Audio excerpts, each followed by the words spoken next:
30 videos in 30 days, day 29. Can you guys believe it? This is the last of 2 videos. This one and then one more, and then we are donezo with the 30-day challenge. And today's topic is dun dun dun, all about money, money, money, money, money. Where's my money? How do I get it? What's happening with my money? Why don't I have it? When can I, see it? Why is it always over there? And someone, you name it.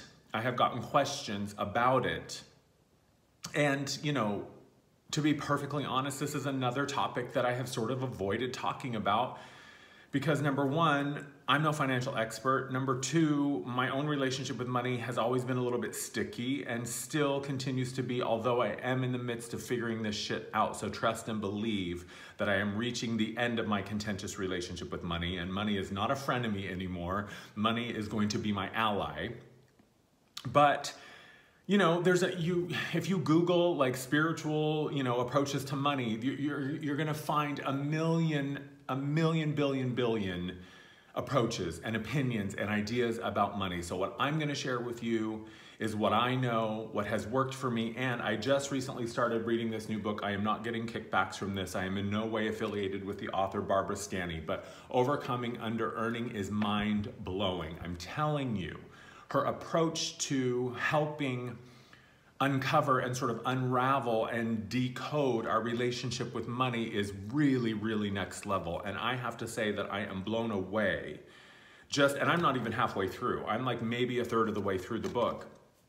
And I have been reading it for about a week and a half now and doing the work. And it's incredible to me, just the revelations and realizations that I am revealing to myself and experiencing around my relationship with money and all of that. But money is a sticky one because, I think that we have built up a lot of false ideas around money. And here's what I know to be true. Money is not outside of us. Money is not separate from us. Money is an emanation of the same energy, the same infinite spirit, the same divine flow, the same source field. The same energy that made me is the energy that supports and flows through money. The same energy that created the sun and the moon and the stars is the same energy that flows through money. Money is a manifestation in the physical form of a non-physical thing. And we just have turned it into, it's been turned into paper and metal. And we have infused it and attached to it and ascribed to it all sorts of things that really, really complicate our relationship with it. And trust me when I tell you, I have done spells, I have done rituals, I have burned shit, I have buried shit under the full moon, under the new moon, under the goddess of whatever. I've done the oils and the talismans and the shaman, you name it, I have done it in an attempt to understand what money is, how to bring it into my life. And the one thing that I have yet to do and that this book is really teaching me is deal with my own shit around money, because here's what I believe 100% without a doubt. Money and our physical experience and our physical situation in the here and now with money is only a reflection of, a symptom of my belief system and my emotions around money. It is absolutely 100% unequivocally related to what I believe I can have, what I think I can have. Is money the root of all evil? Is money a horrible thing that creates strife and anxiety in my life? Is money something that I'm expecting to rescue me? Is money something that I, am only looking at the physical situation and totally focused on the external and not doing the inner work? And I get it. It's difficult, because money is a really, really powerful tool. And there is a lot of things that are attached to our financial situation. But I think we get it mixed up, and I myself have done the same thing. When I don't have it, I get so focused on what don't I have, where is it, how do I get it, how do I make it, how do I bring more to me?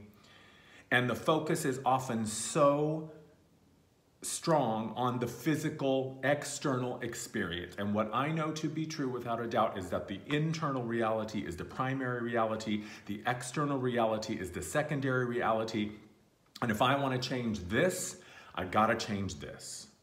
This is absolutely created by this. And when this is right, this falls into place. So here's some questions we can ask ourselves. Do I expect money to fill a void rather than support a choice? Am I codependent with money? What am I avoiding? What don't I want to look at? Have I turned money into an adversary? Do I expect money to save me and be my rescuer? It's like the white, the knight in shining armor syndrome. Think about for a second your relationship with money, and if you treated a person in your life the way that you treat money, if you believed the things about a person that you believe about money, would that person stick around? What is it within ourselves that we are not looking at emotionally in our belief system? Because here's another truth. The T that I know is we never create above our lowest belief. And we see this played out all the time. Someone wins $20 million in the lottery and then 3 years later they're broke, and we say, how on earth could that be possible? I guarantee you, on some level within them is a belief that tells them that money is not safe, they can't manage it, they don't deserve it, it's the root of all evil, it's a cause of pain and suffering, it's a horrible, awful thing, that I don't deserve it, that only those people over there can have it and that person over there can have it. And I hear you saying, Andrew, but what about the economic downturn? And what about this unexpected thing? And what about this, that, and the other thing? And yeah, I get it. Life happens. There are absolutely things that come to us that seem to be completely out of our control, and it's a plot twist and it throws us off center. But there are people all over the world that continue to thrive and have financial security and stability regardless of what is going on with the economy, regardless of what comes their way. And this is the way that I look at it. My physical health, if I am in tip-top shape, then I am more likely to survive and thrive in the midst of something happening to me physically, right? Something happens with my health, but I'm in good shape so I can make it through. I survive, I make it okay, I heal, and I come out on the other side stronger. Same thing with money. When my financial situation is healthy and in tip-top shape, then when things do crash and fall apart and whatever, then I am more likely to survive and thrive within those chaotic experiences. So with our relationship with money, I understand it's really, really difficult because let's be honest, most of us don't want to do the work in here. Most of us want to point the finger and say, well, it's his fault, it's her fault, it's that person's fault, it's the system, it's the that, it's my boss, it's my whatever. Okay, sure, those things may be contributing factors. But if we have not gotten really, really clear on our own beliefs about money and our own relationship with money, nothing is ever going to change. And you gotta be willing to get uncomfortable. You gotta be willing to go in there and figure out what is it that I believe or don't believe about myself and money that keeps me in this chronic state of lack. One of the things that I realized that blew my frickin' mind is that I have romanticized the idea of struggle. In my mind, I had made this reality and created this reality that was saying, okay, well, just pull yourself up by your bootstraps, Andrew, here you go again, it all fell apart, but look at you, look what you can do, you're so strong, you're so capable, look at the mountain that you can climb, and yeah, I am all of those things. But what I realize is I so often perpetuate lack and chaos in my financial world. Because number one, it allows me to avoid really looking at the reasons why I do that. And number two, it satisfies some sort of weird martyr thing that I have in my head that somehow struggle and suffering is a noble thing. The other thing that I have realized about money that really, really blew my mind is that I have a comfort level, and this is one of the exercises that you do in this book. I have a comfort level with a certain amount of money, and anytime I get to a certain point financially where I'm making a certain amount of money annually or monthly, it makes me really uncomfortable. I get freaked out. The past couple of months, or earlier this year, I was doing really, really well. I was prospering. I had more money in my bank account than I had had in years, probably ever. And it terrified me. It made me so anxious and so nervous and so uncomfortable to have that much money, and I couldn't get rid of it fast enough. I was bleeding money. And I was telling myself, oh, but yeah, look, I get to shop here and travel here and do this thing, and isn't that wonderful? But it was because I was anxious and uncomfortable for a myriad of reasons that I'm still in the process of unpacking. And it wasn't until I got really, really honest, because here's the thing that I also know is true, the one constant denominator, the one common thread, the one common denominator, the one constant in my experience with money is me. And doing this work requires us to take ownership of our financial responsibility, our financial beliefs, our emotions and ideas around money. And we gotta take accountability for it. And once we do that, I can no longer point the finger out here and say, well, it's his fault, it's her fault. It's the this, it's the that, it's the cabal, it's the, the government, it's the whatever. You know what? Stop. until you are willing to take a good hard look at your emotional, energetic, and belief system around money, it's never gonna change. Even if you were to win the lottery and you had that belief active in your system at some level, that money is bad or you can't handle it or you don't deserve it or it's not for you, it's gonna disappear just as quickly as it showed up. So, where's my money?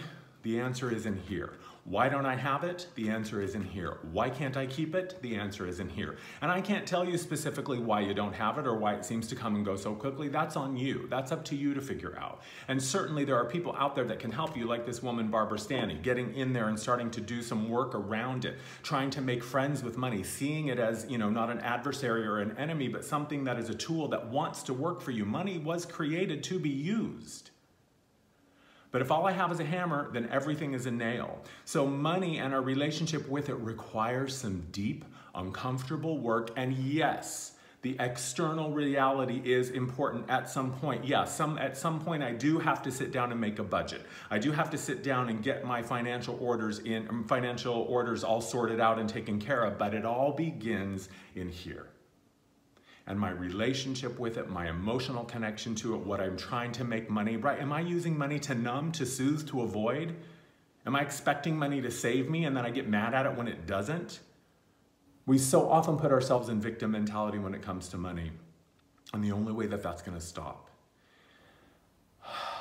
is when we take a minute, put on our grown-up pants, and go inside and start to ask some really tough questions. So no, I don't have the magical formula for money. If I did, I wouldn't be making this video for you. I would be living on the top of a mountain or an island somewhere. If I knew how to predict and pick lottery numbers out of thin air, we wouldn't be having this conversation. So burn the candles, bang the drums, smoke the thing, smell the incense, chant to the goddess, bury the crystal under the full moon and the coyotes howling. I don't do whatever the fuck you want. But until you get really clear with your own beliefs and your own baggage around money, it's just a Band-Aid. It's just a Band-Aid. Thank you so much for the question. I hope that this helps.